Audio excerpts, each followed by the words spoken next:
رات کی سیاہی پوری طرح چھا چکی تھی۔ سمندر کی لہریں دھیمے دھیمے سرگوشیوں کی طرح کنارے سے ٹکرا رہی تھیں۔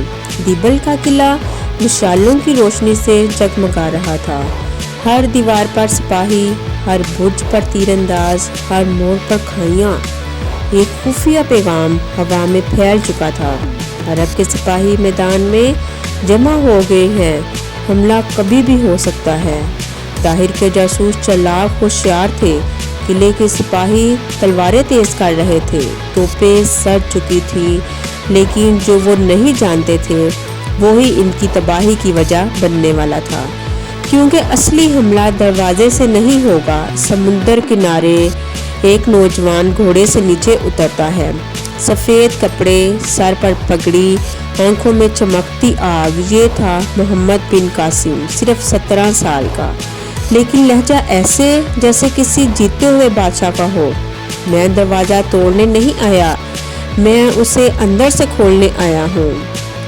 کچھ دن پہلے ایک ماہی گیر نے ایک راز بتایا تھا۔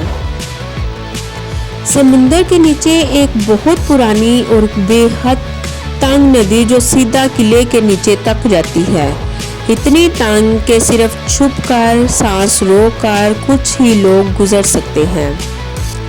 رات کی خاموشی میں 10 چنے ہوئے مجاہد بلائے گئے۔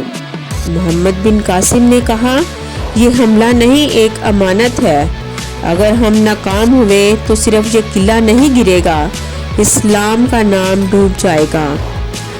چپ چاپ کشتیوں پر سوار ہو کر اس زیر زمین ندی میں داخل ہوئے۔ اندھیرے میں کچھ بھی دکھائی نہیں دے رہا تھا، پانی کی نمی، پتھروں کی تنگی اور دلوں کی دھڑکنیں۔ تلواریں کپڑوں میں لپیٹ لی گئیں، کسی نے کچھ بھی نہ بولا، بس آنکھوں میں موت کی تیاری اور ایمان کی چمک تھی۔ جیسے ہی وہ قلعے کے اندر پہنچے، پہرے دار چونک اٹھے۔ ایک پل میں بجلی کی طرح تلواریں نکلی، 2 پہرے داروں کو چپ چاپ ختم کیا گیا، پھر ایک اشارہ اور قلعے کے دروازے اندر سے کھول دیے گئے۔ باہر پہلے ہی محمد بن قاسم کا لشکر حملے کی تیاری پر تھا۔ دروازہ کھلتے ہی طوفان کی طرح اندر گھس آئے، تیر، تلواریں اور نعروں کی گونج۔ دیبل کی زمین کانپ اٹھی، دشمن بکھر گیا۔ صبح جب سورج نکلا تو اسی قلعے پر جہاں کبھی ظلم کا راج تھا، اب وہاں لا الہ الا اللہ محمد رسول اللہ کا پرچم لہرا رہا تھا۔